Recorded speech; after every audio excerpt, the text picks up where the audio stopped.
KTV Telugu YouTube ఛానల్లో మీ వ్యాపార ప్రకటనల కోసం 9154949554కి కాల్ చేయండి. ఫోన్ ట్యాపింగ్ పేరుతో తెలంగాణలో జరుగుతున్న రాజకీయ హడావిడి చూసి దేశం మొత్తం ఆశ్చర్యపోతోంది. న్యాయ నిపుణులు కూడా అంతే.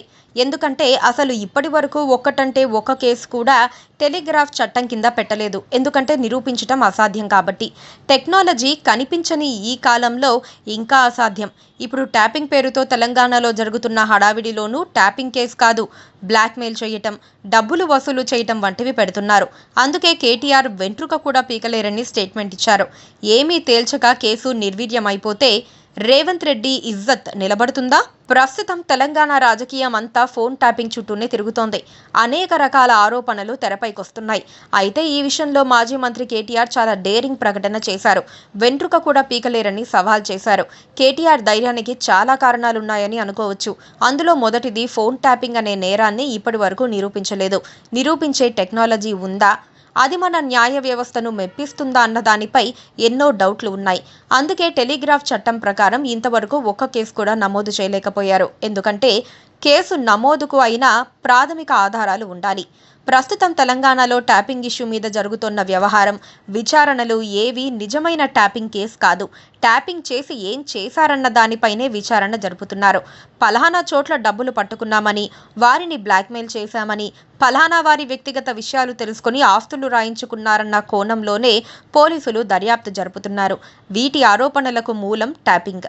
ప్రత్యేకంగా వార్ రూముల్ని పెట్టుకొని ట్యాపింగ్ వ్యవహారాల్ని నడిపించారని స్పష్టంగా తెలుసు. కానీ నిరూపించే ఆధారాలు లేవు. సిరిసిల్ల, పాలకుర్తిలో వార్ రూముల్ని పెట్టారు. ఎవరెవరిని పెట్టి ట్యాపింగ్ చేశారో కూడా స్పష్టత ఉంది. కానీ ఆధారాలే లేవు. తాజాగా పోలీసులు హార్డ్ డిస్కుల గురించి లీకులిచ్చారు. ప్రణీత్ రావు ఆధారాలన్నిటినీ ధ్వంసం చేశారని, హార్డ్ డిస్కుల్ని కట్ చేసి మూసీలో విసిరేశారని, వాటిని స్వాధీనం చేసుకున్నామని అంటున్నారు. వాటిని ఎలా రిట్రీవ్ చేయాలన్న దానిపై పోలీసులు తర్జన భర్జన పడుతున్నారన్నది లీకుల సారాంశం. నిజానికి అది అసాధ్యమని పోలీసుల టెక్నికల్ టీంకి కూడా తెలుసు. అందుకే అప్రూవర్ల గేమ్ ఆడారు. అప్రూవర్గా మారేందుకు మాజీ ఐపీఎస్ ప్రభాకర్ రావు సిద్ధమయ్యారని ప్రచారం చేశారు. కానీ ఆయన అమెరికా నుంచి రాలేదు. ట్యాపింగ్ గురించి ఆధారాలు సేకరించడం దాదాపు అసాధ్యం కాబట్టే ఆయన ధైర్యంగా రాలేదని, అమెరికాలోనే ఉన్నారని అంటున్నారు.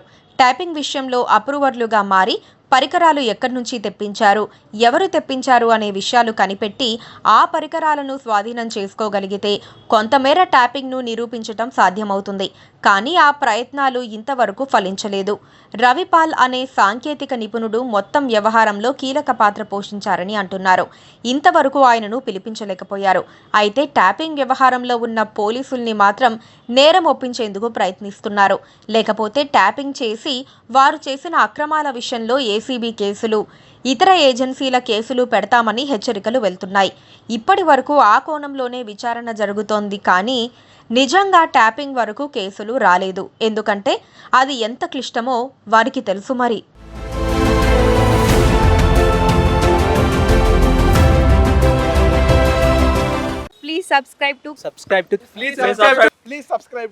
Please subscribe to KTV Telugu. KTV Telugu.